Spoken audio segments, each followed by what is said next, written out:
नमस्कार, city post live में आपका स्वागत है। मैं हूं श्रीकांत प्रत्युष। आज हम बात करेंगे एक खास विषय पर। जी हां, आपको पता है वित्तीय राज का नाम आपने सुना ही होगा। और हाल ही में बिहार सरकार ने एक नया अधिनियम बनाकर वित्तीय राज की संपत्ति को अपने कब्जे में ले लिया है। और कहां कहां वित्तीय राज की संपत्ति है उसकी जांच पड़ताल चल रही है। सरकार अब वित्तीय राज की संपत्ति पर स्कूल, कॉलेज, जो भी संस्थान होंगे वो खोलने की तैयारी कर रही है। लेकिन इस बीच बेतिया राज का वारिस भी सामने आ गया है और उनका दावा है कि वो पहले से ही बेतिया राज के असली वारिस हैं। लेकिन सरकार ने बेतिया राज अंतिम राजा का कोई वारिस नहीं था, ऐसे ही दुनिया छोड़कर चले गए। इसको आधार बनाकर बेतिया राज की संपत्ति पर कब्जा जमा लिया एक तरह से। लेकिन अभी क्या है, कौन है वारिस बेतिया महाराज का, क्या मामला है, जानने के लिए मेरे साथ हैं। आपका क्या नाम है? धीरज पाठक। पाठक जी, आप लोग का क्या दावा है? बेतिया राज के अंतिम राजा का कोई संतान नहीं थी, कहा जाता है कोई वारिस नहीं था। जी। और इसीलिए बिहार सरकार ने नया कानून लाकर उनकी संपत्ति को अपने कब्जे में कर लिया। एक्चुअली बिहार सरकार ने जो भी कानून बनाया उसमें ये चीज़ कानून में नहीं बताया कि बेतिया का कोई वारिस है। 1938 में एक सिविल सूट इलाहाबाद में फाइल हुआ। उसमें बाकायदे जो है सिविल कोर्ट के ऑर्डर से वारिस घोषित किया गया। फिर बाद में उसको न्यायालय में चैलेंज भी किया गया। उसमें एक रिस्पोंडेंट थे, रिस्पोंडेंट नंबर 11, उनके माध्यम से ये चीज़ जो है चैलेंज किया गया। फिर वहाँ पर भी वो खारिज हो गए। उसी पे जो डिक्लेरेशन हुआ था उसी पे जो है मुहर लग गई। उसके बाद ये चीज़ को कहीं पे भी प्रकाश में नहीं लाया गया कि बेतिया का कोई वारिस भी है। और इन सब चीज़ों को कंसील करते हुए एक 2024 में एक एक्ट बनाया गया, बेतिया राज अधिनियम। और उस अधिनियम से उस जमीन को, बेतिया राज की जो संपत्तियां हैं उनको जो है हड़पने का एक कुचक्र किया गया। उसी को पटना उच्च न्यायालय में बेतिया राज अधिनियम को चैलेंज भी किया गया है। नहीं तो कौन है महाराज का वारिस? कौन है, हम लोग भी नहीं जानते। महाराजा हरेंद्र किशोर सिंह जी 1893 में, सॉरी 1893 में एक विल डीड किए थे। वो आखिरी राजा थे। आखिरी राजा थे। उन्होंने अपने एक चचेरे भाई को, युवराज रमनी सिंह को, बकायदा क्राउन प्रिंस डिक्लेयर किया था। और क्राउन प्रिंस डिक्लेयर करने के बाद एक विल डीड भी किए थे। उस विल डीड को बकायदा न्यायालय ने अप्रूव भी किया। उसी विल डीड को लेकर के 1938 में 428 1938 मुकदमा दाखिल हुआ। ना वो विल डीड है। विल डीड बाकायदे कोर्ट में लगाया गया। लेकिन इलाहाबाद कोर्ट में एक फायर इंसिडेंट हुआ था।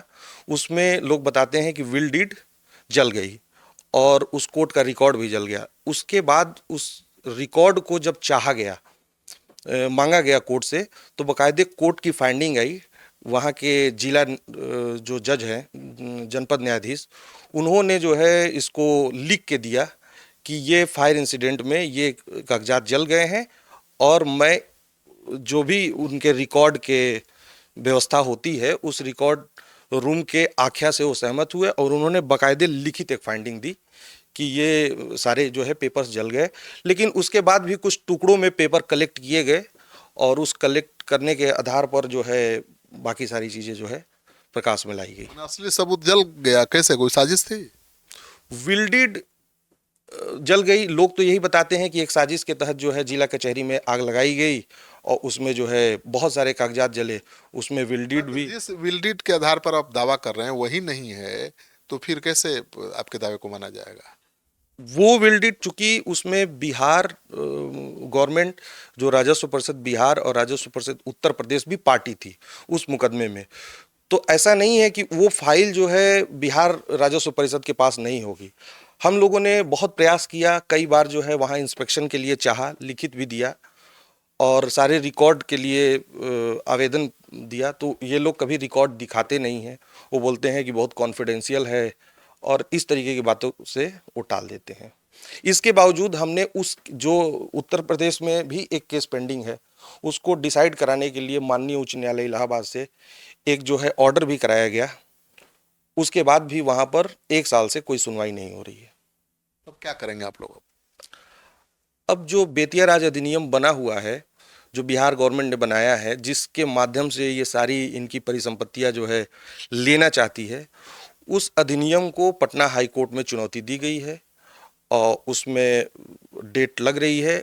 अब बहुत जल्दी जो है उसमें काउंटर एफिडेविट बिहार राजस्व परिषद की तरफ से दाखिल होना है। तो युवराज को जब उन्होंने गोद लिया होगा महाराज ने, तो उसकी तस्वीरें होंगी, कुछ तो रिकॉर्ड होगा जिसके आधार पर आप साबित कर पाएंगे, क्योंकि विल रीड तो जल गई।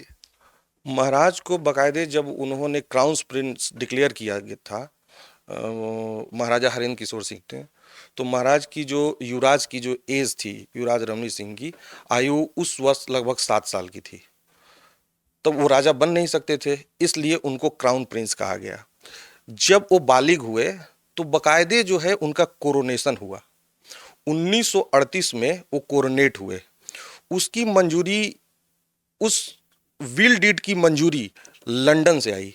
उनकी कोरोनेशन का डेट भी लंदन से फिक्स हुआ और उस समय बिहार और ये सारे क्षेत्र जो है बंगाल प्रोविंस के अंदर आता था। तो उसमें जो है बंगाल के जो वो थे गवर्नर जनरल, उनकी भी मंजूरी आई। वो चिट्ठियां भी हमारे पास हैं और बकायदे जो है वो कोर्ट का रिकॉर्ड का पार्ट है। मैंने आपका कहना है कि युवराज अभी जिंदा हैं, सही सलामत हैं, और सरकार उनकी संपत्ति को हड़प रही है। बिल्कुल बिल्कुल, सरकार उनके संपत्ति को हड़प रही है और कहीं ना कहीं जो चीज़ें सही है उस चीज़ को छुपा लिया गया, दबा दिया गया, और जो चीज़ें गलत है उसको जो है चारों तरफ कहा गया कि महाराजा का कोई वारिस नहीं था। जबकि महाराजा जो है ऑलरेडी विल डीड करके गए और उसी विल डीड से ये जो है ये कोर्ट का ऑर्डर है, उस विल डीड की चर्चा भी इस ऑर्डर में है। अगर मेरे पास विल डीड नहीं है, सपोज 1 मिनट के लिए मान लीजिए कि मेरे पास विल डीड नहीं है, लेकिन उस विल डीड की चर्चा तो इस कोर्ट के ऑर्डर में है और ये बकायदे कोर्ट का ऑर्डर है, उसकी सर्टिफाइड कॉपी है। इस ऑर्डर को कहीं पर भी सरकार ने नहीं दिखाया, जबकि बकायदे इसमें सरकार भी पार्टी थी। उत्तर प्रदेश की भी गवर्नमेंट पार्टी थी और बिहार गवर्नमेंट भी पार्टी थी, राजस्व परिषद पार्टी था, तो उनके पास इसका रिकॉर्ड तो होगा ही। चलिए, तो इस क्या है, इस विल डीड जजमेंट में क्या है, विल डीड की कहाँ चर्चा है, क्या है? ये इस जजमेंट में है कि महाराजा ने विल डीड किया और जो भी महाराजा की प्रॉपर्टी है वो जो है मूवेबल इमूवेबल जितनी भी प्रॉपर्टी है, ऑल प्रिविलेज ऑनर सब कुछ इनको सक्सेसर घोषित किया। All right privilege honours title and the movable and immovable property of Maharaja Harendra Kishore Singh ये कब का फैसला है? बेतिया राज। ये फैसला 19/3/1947 का है। तो ये देखिए, ये जो कोर्ट का फैसला है, ये यही काफी है ये प्रमाणित करने के लिए कि भाई महाराजा ने अपना एक विल डीड बनाया था, अपना उत्तराधिकारी घोषित किया था। वो उत्तराधिकारी अभी भी जिंदा है, इसी धरती पर है, और वो कह रहा है कि भाई उसकी संपत्ति बिहार सरकार हड़प रही है इस कोर्ट के आदेश को छुपाकर। तो इस कोर्ट, भले विल डीड जल गया हो या उसे जला दिया गया हो, लेकिन उसी विल डीड के आधार पर ही ये जजमेंट पास किया गया है, जो ये बताने के लिए काफ़ी है कि हाँ, विल डीड बना था और उस मतलब उसका कहीं ना कहीं अस्तित्व था। भले वो जल गया, जला दिया गया, लेकिन जब इस कोर्ट के आदेश में उस विल डीड को मेंशन किया गया है, तब ये नहीं मानने का कोई आधार नहीं है कि विल डीड नहीं बना था और महाराजा ने किसी को अपना उत्तराधिकारी घोषित नहीं किया था। तो अब युवराज कहीं छुप कर रह रहे हैं और अपना मुकदमा वकीलों के माध्यम से लड़ रहे हैं, क्योंकि युवराज अगर सामने आएंगे तो कभी भी उनकी जान जा सकती है, और शायद यही डर उनको सता रहा होगा। नहीं तो अब तक तो पहुंच गए होते बेतिया और दावा कर दिए होते कि भाई मैं जिंदा हूं, मैं ही युवराज हूं, मैं ही बेतिया राज की संपत्ति का मालिक हूं। जी, और कुछ कहना चाहते? इसमें एक बहुत ही महत्वपूर्ण फैक्ट ये है कि ये लोग जो है बिहार गवर्नमेंट और जो इनके द्वारा लाई गई पार्टियां थी, वो सब सुप्रीम कोर्ट में भी 1983 में एक सुप्रीम कोर्ट का ऑर्डर आया। बाकायदे वो ऑर्डर जो है सब जगह अवेलेबल है। 1983 में एक ऑर्डर आया कि राजा कहीं पर भी होंगे, उनकी प्रॉपर्टी जो है ऐसे कोई गवर्नमेंट नहीं ले सकती है। गवर्नमेंट जो है केवल बिहार बोर्ड ऑफ रेवेन्यू इसकी कस्टोडियन मात्र है, यानी कि एक तरीके से कह सकते हैं कि केयर टेकर मात्र है। उस 1983 के ऑर्डर में बाकायदे सुप्रीम कोर्ट ने स्टेटस को मेंटेन रखा। स्टेटस को मेंटेन रखने के साथ साथ एक लाइन और भी उसमें आया कि जहां कहीं भी राजा होंगे उनको इंटरनेशनल, अगर मान लीजिए कि गवर्नमेंट उसको एक्वायर करना चाहती है या लेना चाहती है, तो ये साबित करना पड़ेगा। उसके लिए इंटरनेशनल गजट करना पड़ेगा।